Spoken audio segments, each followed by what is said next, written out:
Hello and welcome again. I am Zeeshan Hashmi and you are watching this video lecture as part of the lecture series being conducted by Civilsdaily. The motto of this lecture series, as I had talked in my earlier lecture as well, is to help you boost your score in the Prelims examination 2020 by up to 30 marks or even more. But first and foremost, I would like to thank you all for the tremendous love and response that you have shown to the earlier video that was released as part of this series. Your continuous response is something that fuels us. It is something that encourages me and our entire team at Civilsdaily to come up with such fresh and innovative ideas. Before starting with today's agenda, I would like to start with a quote which is, "Bookish knowledge is good, but creative knowledge is excellent." My dear friends, this quote is very pertinent to the series that we are presenting before you. Talking about bookish knowledge, there is no dearth at all of bookish knowledge with the civil services aspirants. Civil services aspirants are well versed with all the traditional books, NCERTs and all when it comes to accumulation of knowledge for the purpose of examination. But you need to think beyond bookish knowledge. There comes the relevance of this program, there comes the relevance of this lecture series where we are imparting you creative knowledge. What is creative knowledge? By creative knowledge, I mean we are providing you with the skills, we are providing with you with the art of solving the preliminary examination paper. Please, my dear friends, mind my words, solving prelims question paper is nothing less than an art. It is a skill that needs to be developed with practice. Especially if you analyze the past year question papers of 2018 and 19. Just bookish knowledge would not ensure you that you can surpass the cutoff with certainty. But by adding these techniques, by incorporating these Tikdams as we call them, you can enhance your chances of clearing your preliminary examination manifold. So friends, let's start with the first Tikdam, the first technique for today. And the first Tikdam, as I call it, is hunting for the overtly obvious statements. Now the name might sound quite fancy, but the message contained in it is quite simple. What does it mean? Hunting for the overtly obvious statements. It means UPSC provides you with a question, and in that question you are provided with 2, 3, 4 or maybe 5 statements. The number of statements doesn't matter. But one particular statement among those 4, 5 statements is such that it seems to be too obvious to be true. After reading that particular statement, you are tempted to mark that statement as the right answer. But to your astonishment, you realize later that the statement which you have marked was actually wrong. And in fact, that statement was a trap put up by UPSC so that you mark that answer as wrong. Let me explain this to you by taking an example from a real question asked in a UPSC examination. We will be taking a question from 2019 UPSC Prelims paper, and the question is, with reference to the British colonial rule in India, consider the following statements. Statement 1. Mahatma Gandhi was instrumental in the abolition of the system of indentured labor. Fine. Statement 2. In Lord Chelmsford's war conference, Mahatma Gandhi did not support the resolution on recruiting Indians for World War. Fine. Statement 3. Consequent upon the breaking of salt law by Indian people, the Indian National Congress was declared illegal by the colonial rulers. My dear friends, if you look closely, statement 1 and statement 3 are such that you might need to have specific understanding of the theme that is asked in the question. If you have read it, you might very well know the answer to it. But if you have not read it, it's quite difficult for you to mark this answer. But again, statement 2 comes to our rescue. What does statement 2 say? It says that in a war conference that was held, Mahatma Gandhi did not support the resolution on recruiting Indians for the war effort. Now, it is very natural, it is very logical to think that Mahatma Gandhi would not support any war effort or recruitment of people for war effort. Because Mahatma Gandhi, as we know, is considered as the prophet of peace, as a savior of humanity, and so on. But drawing inspiration from our Tikdam, drawing inspiration from our technique, which is hunting for the overtly obvious statement. My dear friends, statement 2 is actually wrong. To speak about specific facts, in the war conference that was held by Lord Chelmsford, Mahatma Gandhi not only participated in the conference, but he wholeheartedly supported the effort of the Viceroy regarding recruiting Indians for the war effort. This is something which you will not believe if you haven't read about this aspect particularly. So let's forget about these facts. Again, coming back to statement 2. The statement 2 is saying that Mahatma Gandhi did not support a war effort. So it's natural that you are being tempted to mark this answer as right. But now that we know that this statement is actually wrong. So let's see, after eliminating statement 2, what are we left with? After eliminating statement 2, my dear friends, we are left only with one option, that is option B, 1 and 3 only. And why is that? Because all other 3 options have 2 which we have just eliminated using our Tikdam, using our technique. My dear friends, please realize this is a real question asked by UPSC. This is not something random that we are discussing. This is not something wishful that we are doing. We are discussing a question that was asked by UPSC. So what have we done here? We have arrived at the right answer by using our technique, which was meant to make you err, which was meant, which aimed that you mark that answer as the wrong answer. Now let's further test this technique, let's further test this Tikdam at another question framed by me for a test at Civilsdaily. And the question is, consider the following statements with reference to the Ghadar party. Statement 1. The headquarters of the movement was set up at Yugantar Ashram in San Francisco. Okay. Statement 2. Original name of Ghadar party was Pacific Coast Hindustan Association. Fine. Statement 3.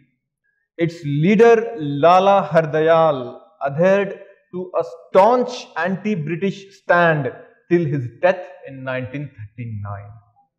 So my dear friends, if you have read about the Ghadar party, you might be able to answer statement 1 and statement 2 as correct, which are quite obvious if you have even read the topic of Ghadar party in some standard book even once. But what about statement 3? Statement 3 seems to be quite obvious. We all know that Lala Hardayal was a prominent voice in the anti-British struggle that was held from outside Indian soil. And he was a prominent leader of the Ghadar party. So, after reading statement 3, we would be tempted to mark statement 3 as the right statement. But my dear friends, in this case, statement 3 is actually wrong. Drawing inspiration from our technique that we are using, my dear friends, we are hunting for the overtly obvious statements. Statement 3 is too obvious. It seems to be true. It seems that it cannot be false on any count. And why is that? It says that Lala Hardayal adhered to a staunch anti-British stand till his death. But in reality, talking about the facts, later in his life, Lala Hardayal had actually abandoned his Anglophobia. That means he had abandoned his hatred towards the British, and he had written a memoir of sorts in which he had penned down his thoughts as well. He further elaborated that the British rule is better than rule of countries like Germany and Japan. So these are the facts associated with statement 3. But for the while, let's assume we don't know these facts at all. But let's try to solve this question by using our Tikdam of hunting for the overtly obvious statements. Statement 3 is quite obvious. When you come across such statements which are too obvious to be true, you should be cautious. But please mind my words, I am not saying that such statements are always wrong. But what I am saying is that you must be too cautious while marking your answer on the answer sheet. In this case, my dear friends, statement 3 is wrong and the correct answer is A, 1 and 2 only. So what have we done? We have arrived at the right answer by using our technique, by using our Tikdam of hunting for the overtly obvious statements. And please mind my words, each year in UPSC preliminary exam paper, there is at least one question that UPSC asks, which is a deliberate trap, which aims that the students mark the question as wrong. So this technique can be quite helpful while attempting such type of questions. Moving on to the second technique for the day, moving on to the second Tikdam for the day, which I call contrasting with contemporary context. See, the name seems to be quite fancy, but the message again is very, very simple.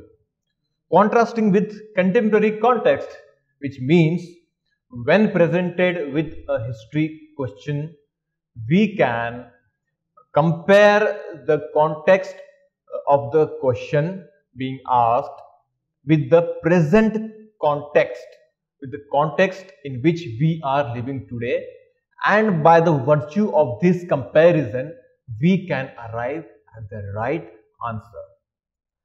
Let us take an example from the UPSC question paper to make this point very clear. We will be discussing a question from 2018 UPSC Prelims paper, and the question is: the staple commodities of export by the English East India Company from Bengal in the middle of the 18th century were: option A, raw cotton, oil seeds and opium. Okay. Option B, sugar, salt, zinc and lead. Fine. Option C, copper, silver, gold, spices and tea. Fine. And option D, cotton, silk, saltpeter and opium. Now, my dear friends, at the outset, this question might appear to be very, very difficult. This question pertains to the 18th century. That means uh, at the time of Battle of Plassey, roughly 1750s, 1760s. And even if you have read standard books, it might be quite difficult to tell for sure that which items among these items was the staple item of exports for India. But again, drawing inspiration from our technique, drawing inspiration from our Tikdam, which I call contrasting with contemporary context, we will compare the context of this question with our contemporary context, with the context of today. My dear friends, this question deals particularly with geography. It deals particularly with minerals. It deals with agricultural production and so on. So, we can ask ourselves one question, that within a span of 250 or 300 years, is it possible that the geography of India can be changed radically? What I mean to say is that geography would remain same. A period of 200 years or 300 years is inconsequential when it comes to geography. The mineral base, the agricultural base of the country would not change over a period of 200 or 300 years. So, what we need to do is see to the present context, what are the staple items of export for India today. If we look closely, statement A, statement B and statement C appear to be problematic. And why is that? In statement A, oil seeds are mentioned, and we know that India is one of the largest importers of oil seeds or edible oil. What's the problem with option B? Option B mentions zinc, lead. And we all know, if we have read basic NCERTs, basic geography NCERTs, we all must be knowing that India is critically deficient in minerals like zinc, copper and so on. What is problematic in option C? Option C mentions gold. And we all know that India again is one of the largest importers of gold today. In fact, gold is the cause of a high current account deficit that India faces today. It is one of the causes for the high CAD. So, we are left only with option D, which mentions cotton, silk, saltpeter and opium, which in this case is the right answer. What have we done in this particular question? We have compared the geographical context of 18th century with present context, and we have derived the right answer by that virtue. Okay friends, now let's further test this technique, this Tikdam, with a question framed by me for a history test at Civilsdaily. I have actually simplified this question for your understanding. And the question is, consider the following statements with reference to Child Marriage Restraint Act 1929 passed by the British Indian government. Statement 1. It was successful in ending the system of child marriage. Fine. Statement 2. It was a step towards societal reforms. Now, my dear friends, if we look closely, what does statement 1 say? It says that a law passed by the British colonial government in 1929 was able to successfully stop or halt child marriages. Now we will again use our Tikdam, we will again use our technique of contrasting the question with contemporary context. If you see in today's context, even today child marriage is a big problem that India faces. Speaking of the facts, 1/3 of the marriages are still child marriages. As per NCRB data, roughly 35% of girls are married before the age of 18 years. So these are specific facts, but let's forget these facts as well. Further, we read about various programs being run by the government, be it the Beti Bachao Beti Padhao program or various such programs being run by the central government and state governments, specifically states like Rajasthan, Haryana and so on. So it is very logical to think that statement 1 cannot be right because the problem of child marriage has not been sorted out till today. So how could it have been sorted out in 1920s or 30s? It's very logical. So statement 1 is patently wrong. So let's come at statement 2. What does it say? That the particular act was a step towards societal reforms. My dear friends, do you need to refer to any particular book to know the fact that this statement is correct? Speaking of the specifics, that particular act in question was the first issue taken up by organized women in British colonial British India. But even if we don't know this particular fact, this statement is deliberately made very generic in nature. Anyone can say that an act against child marriage was a step towards societal reforms. It is quite easy. You don't need special knowledge to answer this statement. So, statement 2 is 100% right. So, what answer are we getting here? Statement 1 we have eliminated using our Tikdam, and statement 2 is quite straightforward. So, in this case, option is B, 2 only. What have we done here? We have arrived at the right answer by contrasting the context of the question being asked in the modern history part with the present context. Okay friends, let's move to the next Tikdam for the day. Let's move to the next technique for the day, which I call dwelling into the literal meaning of names. Again a fancy name, but the message is again quite very simple. Dwelling into literal meaning of names, which means UPSC provides you with certain names, it provides you with certain phrases, and it frames question based on those words or phrases. This is something which I like about UPSC. UPSC has the knack of playing with words, of playing with jargons, of playing with phrases. The jargons, the phrases or the words that UPSC asks are more often than not random in nature.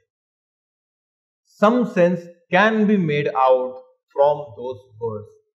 Let us take an example from the 2018 UPSC Prelims question paper to make it more comprehensible to you.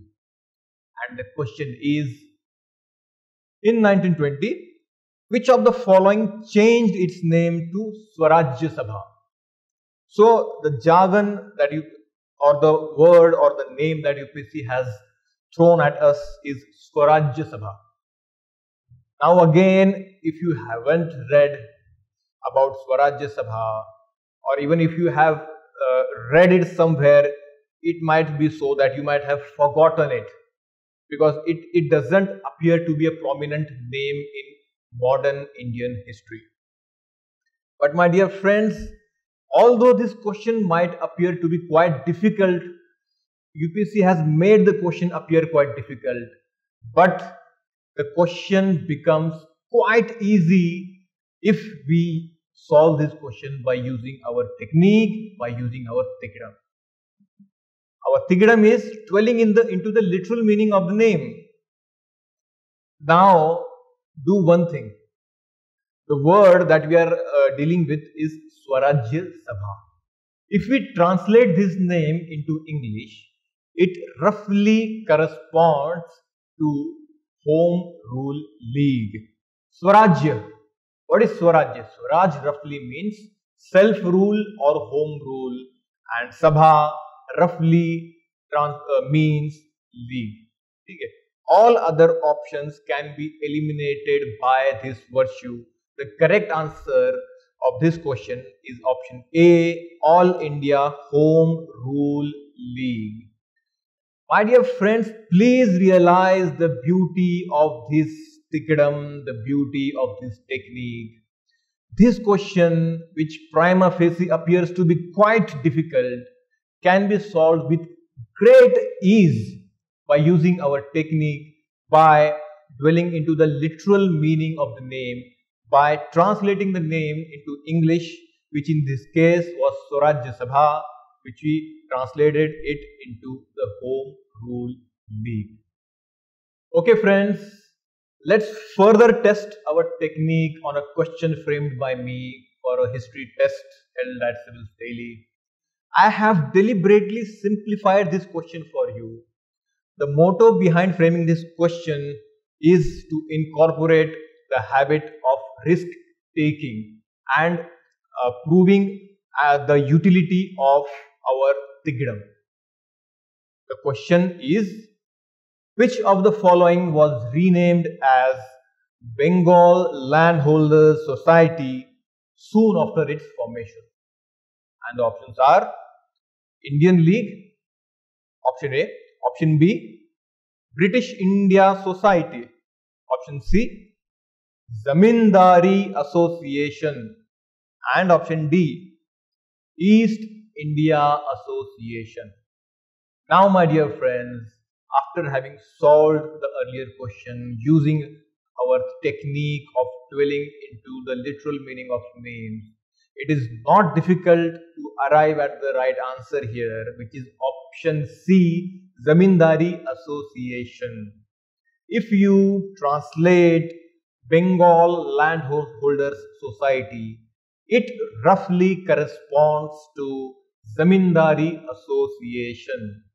So isn't it beautiful? Although this question is quite simple, which has been deliberately made simple for you, but isn't this technique, isn't this Tikdam quite beautiful, which helps you to arrive at the right answer even after not knowing the least bit about that particular question.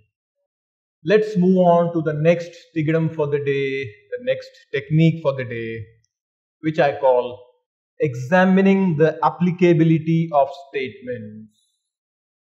What does it mean? Examining the applicability of statements. It means when you are faced with a question framed by UPSC and that question may have 2, 3 or 4 statements and you don't have specific idea pertaining to the question whether the statements are right or whether those statements are wrong, but you can arrive at the right answer by seeing whether one particular statement is applicable to the context of the question or not. Let us take an example from UPSC question paper. We will be discussing a question from 2018 UPSC Prelims paper, and the question is, which of the following led to the introduction of English education in India? Okay, statement 1, Charter Act of 1813. Fine. Statement 2, General Committee of Public Instruction 1823. Okay. Statement 3, Orientalist and Anglicist controversy. Now my dear friends, among these 3 statements, I would say statement 3 is the most obvious one. Even if you have done one single reading of some standard text pertaining to modern Indian history, you can tell that the Orientalist versus Anglicist controversy pertains to the education it pertains to introduction of English education in India. But what about statement 1 and statement 2? Especially statement 2. If you have read about the Charter Act 1813 thoroughly, only then you can say that Charter Act of 1813 pertains to introduction of English education. So you need to have specific knowledge. But for now, let's keep statement 1 aside. Statement 2. General Committee of Public Instruction 1823. Now it's again very difficult to know for sure whether this particular committee was concerned with applicability of English education in India. But we will try to solve this question by using our technique that I call examining the applicability of statements. If we look closely, the statement says General Committee of Public Instruction. Now, we may ask ourselves a question, what does public instruction mean? Public instruction means nothing else than an organized system of public education, right? So, there is a high chance, there is a high probability that statement 2 must be true, even if you don't know for sure whether statement 2 is true or not. Let us examine the options. If you look closely at the options, then you can find out that statement 3, as we had talked, that it has to be correct.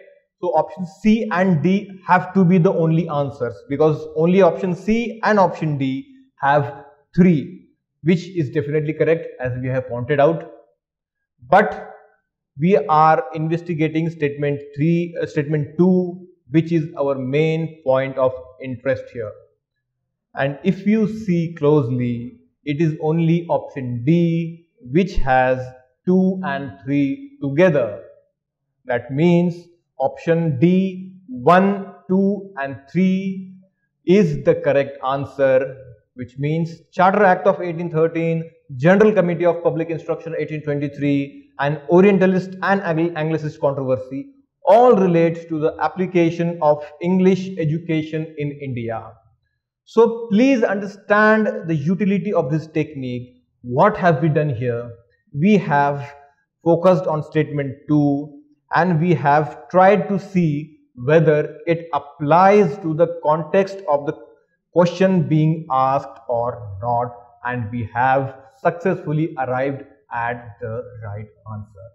Definitely there is a bit of risk taking here, but you need to take risks in UPSC Prelims examination if you seek to boost your score.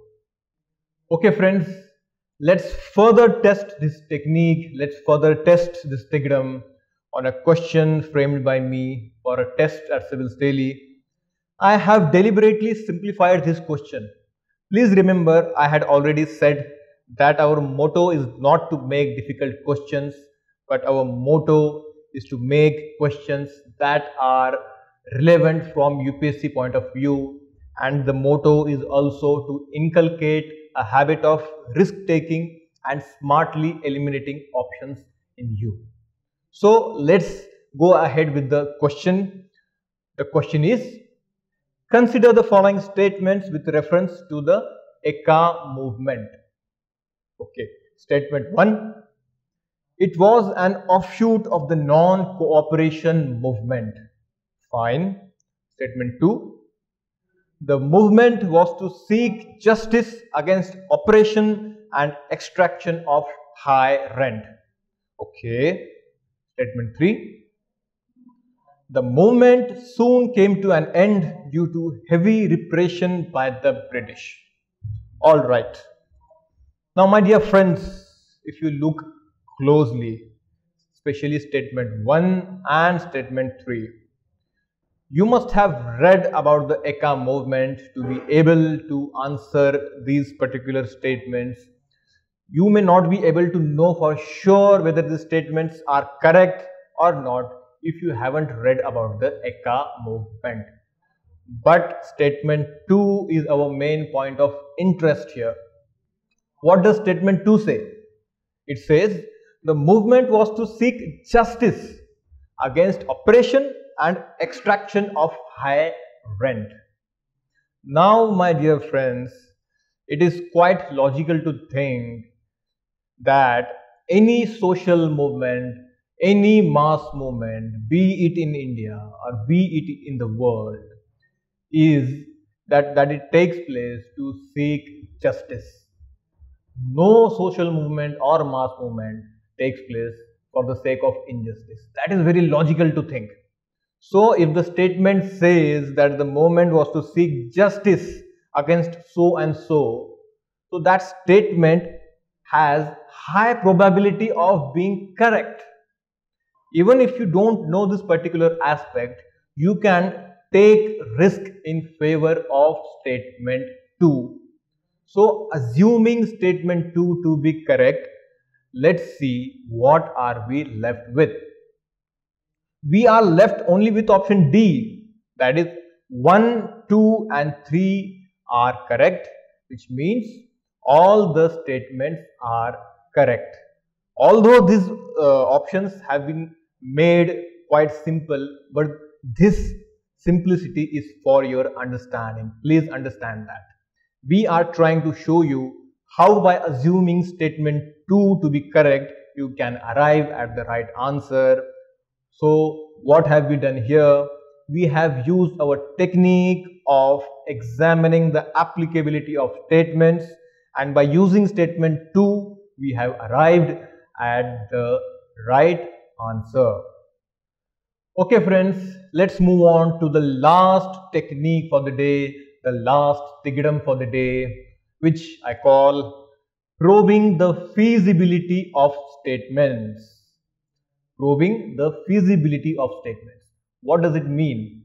It means that when presented by a question framed by UPSC, there will be certain 2, 3 or 4 statements in that particular question, but one particular statement will be such that its application would not be feasible in the context of the given question, and by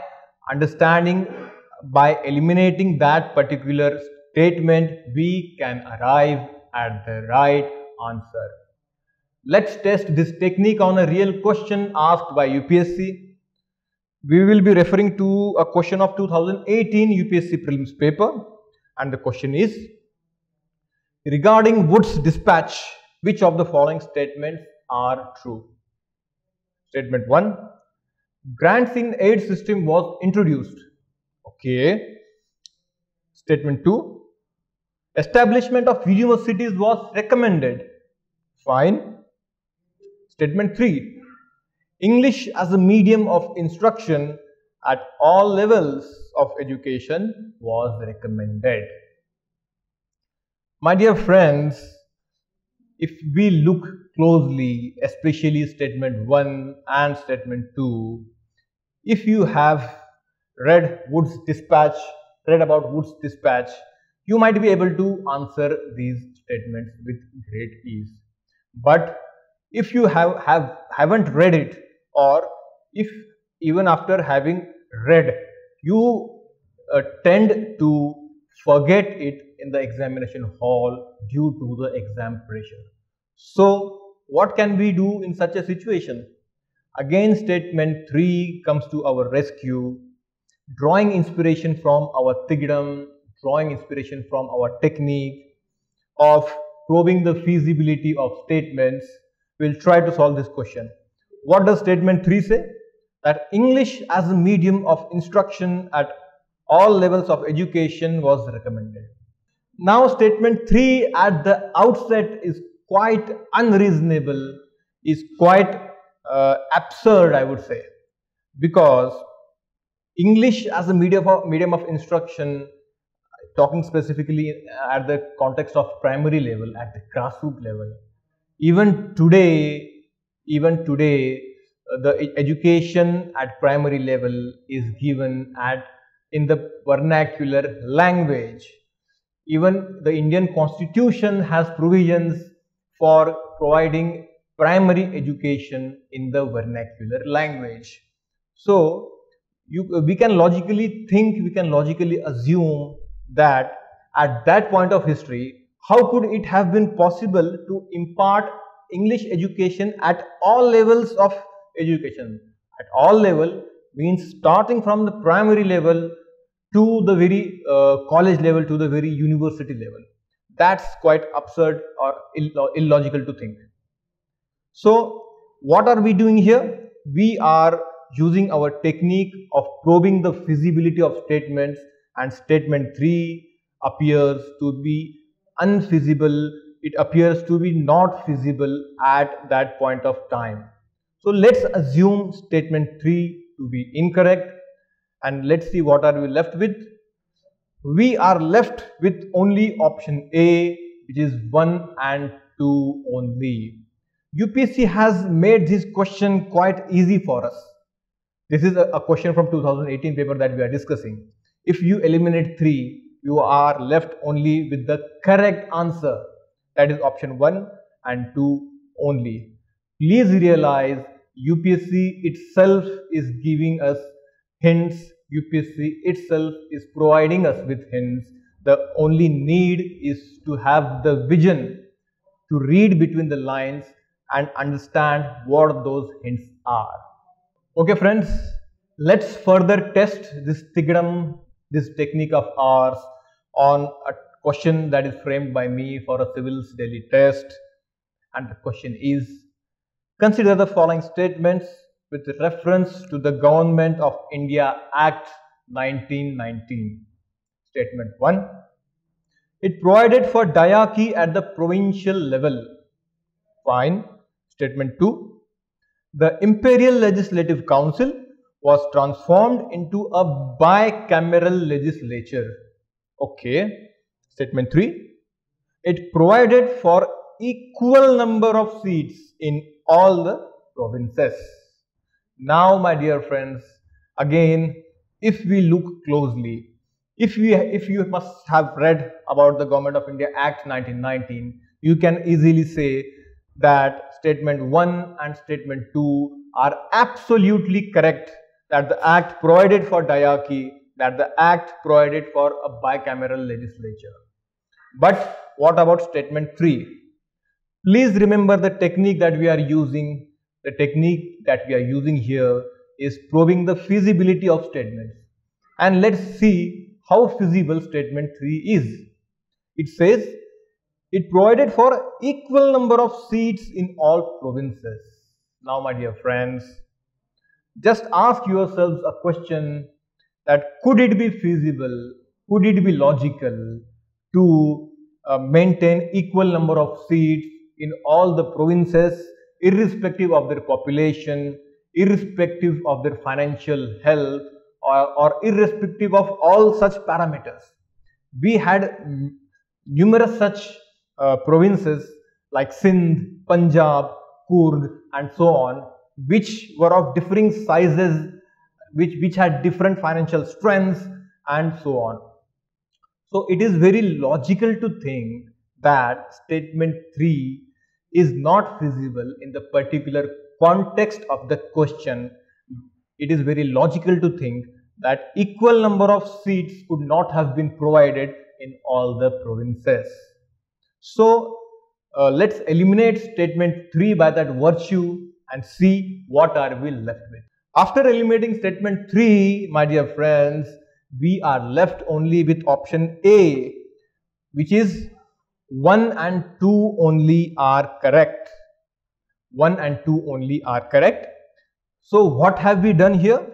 We have used our technique, we have employed our Tikdam of probing the feasibility of statements, and by that virtue we have eliminated statement 3 and arrived at the right answer with great ease. Okay friends, that was all for today. Let me quickly summarize all the 5 techniques that I have taught you today. The first technique was hunting for the overtly obvious statements. Second technique was contrasting with the contemporary context. The third technique was dwelling into the literal meaning of names. The fourth Tikdam was examining the applicability of statements.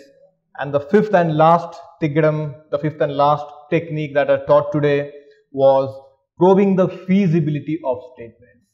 So we have used these 5 techniques particularly in the context of history questions, because the latest test that was held at Civilsdaily was history test.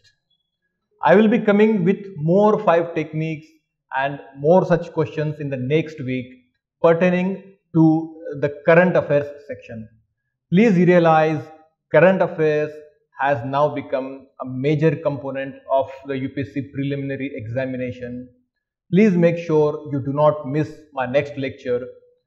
Also, my dear friends, please do realize the techniques, the Tikdams that we are discussing here, that we are elaborating here, you will not find these techniques in any book, in any standard book, in any book of sorts. These techniques are derived from the book of my life. What do I mean by book of my life? I mean that I have sort of perfected these techniques from the practical experiences that I have had over a journey of 5-6 years of my own preparation towards the civil services examination, of writing mains examination 5 times back to back, and having cleared the prelims examination 5 times back to back with quite comfortable marks. So I would urge you to take full advantage of these techniques that are being taught to you, which you won't find in such a coherent, such an organized manner at any other place. Okay friends, see you next week. As I always say, don't only keep working hard, but more importantly, keep working smart.